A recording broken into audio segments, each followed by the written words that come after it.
আমরা যারা content creator অথবা ব্লগার আছি, আমরা সব জায়গায় ব্লগ করে বেড়াই, কিন্তু আমাদের নিজের আশেপাশে যেগুলো আছে সেগুলো করা হয় না। যেমন নিজের এলাকা অথবা নিজের বাড়ির আশেপাশে যেসব আছে ওইগুলো দেখানো হয় না। তো আজকে আপনাদের দেখাবো আমাদের বাড়ির পাশেই রাজ্জাক ভাইয়ের পুরি ও বড়া। ছোটবেলা থেকে যেই পুরি খেয়ে বড় হলাম সেই পুরীর দোকানটাই আমরা দেখাইনি এখনো পর্যন্ত। তো এই যে পুরীর দোকানটা, এই দোকানটা এত পরিমাণ ভাইরাল হয়েছে, ছোটবেলা থেকে আমরা 2 টাকা করে পুরি খেতাম, এখনো আমরা 2 টাকা করেই পুরি খাচ্ছি। তো এই পুরীর দোকানে এখন আমাদের রাজ্জাক কাকা এবং তার মেয়ে দুইজন মিলে এই পুরীর দোকানটা এখন সামলায়। ছোটবেলা থেকেই 2 টাকা করে পুরি, সেই পুরি এখনো পর্যন্ত 2 টাকা করেই বিক্রি হয়। দীর্ঘদিন ঢাকায় থাকার পরে আমি যখন যশোর আসলাম, আসার পরে জানতে পারলাম যে আমাদের রাজ্জাক ভাই, সরি এখন তো রাজ্জাক ভাই হয়েছে, কিন্তু আমাদের তো চাচা, তো আমাদের সেই রাজ্জাক কাকা এখন ভাইরাল হয়ে গেছে, রাজ্জাক ভাই নামে বিখ্যাত হয়ে গেছে। আমাদের এই রাজ্জাক কাকার পুরি খাইতে বিভিন্ন জেলা থেকে লোকজন চলে আসে,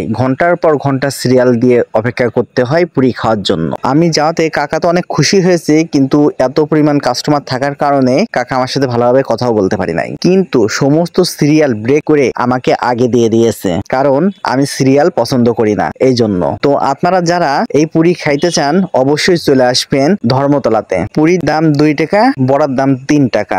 বিভিন্ন জেলা থেকে যেহেতু আসে, আপনারাও যে জেলাতে দেখতেছেন অবশ্যই আসবেন। 64 জেলা থেকে এখানে পুরি খাওয়ার জন্য চলে আসে, ঘন্টার পর ঘন্টা অপেক্ষা করে পুরি খেয়ে আবার ব্যাক যায়। যেমন ঝিনাইদহ, কালীগঞ্জ। ছোটবেলা থেকেই আমরা দেখে আসতেছি কাকার দোকান যশোরে বিখ্যাত, পুরীর জন্য যশোরে বিখ্যাত আমাদের কাকার দোকান, এখন পুরো বাংলাদেশ বিখ্যাত হয়ে গেল। তো আপনারা অবশ্যই আসবেন আর ট্রাই করবেন আর কমেন্টসে জানাবেন যারা যারা খেয়েছেন। ধন্যবাদ।